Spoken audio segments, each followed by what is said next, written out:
Hello everyone, welcome back to my YouTube channel. My name is Changkuoth Nyak.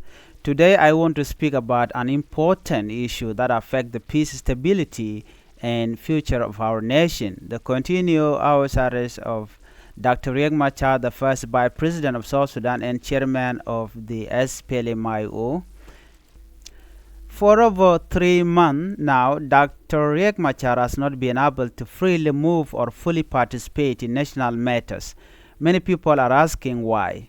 The truth is that this situation is rooted in political disagreement, and unfortunately false accusations have been made against him by those in position of power.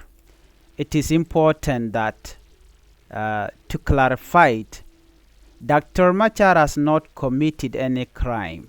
He has not violated the peace agreement. He has remained committed to dialogue, reconciliation and peaceful implementation of the revitalized agreement.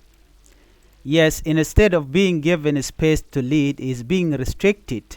His voice has been limited and his movement has been controlled. This has raised concern both inside South Sudan and across the international community.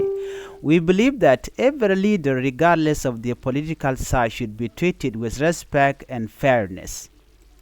Our arrest without legal base or due process goes against the principles of justice and peace that we all hope to build in this country.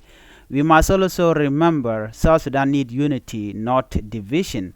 Blaming or silencing leaders who are part of the peace process weaken the agreement and delay progress.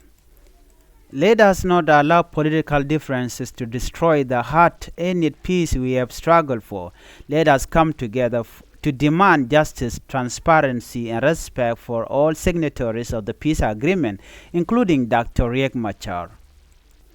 Finally, we call on the government, regional partners, and international friends of South Sudan to ensure that the peace process remains on track and that all political leaders are treated equally under the law. Let's keep working for peace. Let's keep praying for South Sudan. Thank you for watching and may God bless South Sudan.